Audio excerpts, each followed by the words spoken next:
દેશની સંવેદના અને સાથ સહકાર એ પરિવારની સાથે છે. ઘાયલો ઝડપી સાજા થઈ જાય એવી ભગવાનને આપણે પ્રાર્થના કરીએ.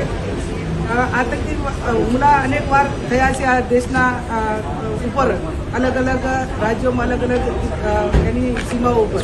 પણ આ વખતનો જે કાંઈ હુમલો છે એ લશ્કર અને પેલા વચ્ચે નહીં પણ એક નિર્દોષ નાગરિકો ઉપર જ્યારે આ હુમલો કર્યો છે ત્યારે નાગરિકોની સાથે આ દેશના સ્વાભિમાન ઉપર આ હુમલો ગણી શકાય.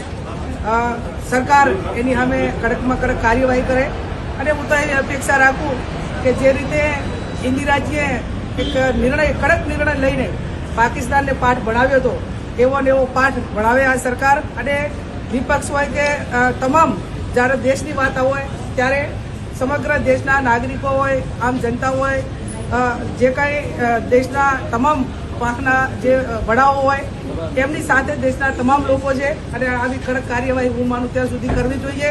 અને સરકારે આ તમામ મૃતકોના જે પરિવારજનો છે એમને રાજ્ય સરકાર હોય કે કેન્દ્ર સરકાર હોય એ 10-10 લાખ વળતર આપી અને આ પરિવારોને મદદ કરે.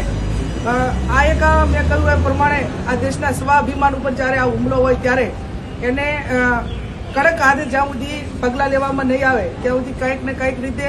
અને એક એ પ્રમાણે આજ સુધી તો કદાચ દેશના આર્મી કે લોકો ઉપર જ્યારે હુમલો થતો ત્યારે કોઈ ધર્મ કે કોઈના નામ પૂછવામાં નહોતા આવતા, પણ આ વખતે જ્યારે એવી વાત જાણવા મળી હોય કે કયા ધર્મના છે એ પ્રમાણે જ્યારે એના ઉપર હુમલો થતો હોય ત્યાં સુધી એ લોકોની માનસિકતા હોય તો એમની માનસિકતા ઠેકાણે લાવવા માટે સરકારે યોગ્ય કાર્યવાહી કરી અને આવનાર ભવિષ્યમાં આ પ્રકારની બદીઓ એ ભારત દેશ ઉપર કે આપણા દેશના નાગરિકો ઉપર કોઈ ના કરે એવું સરકારે કરવું જોઈએ.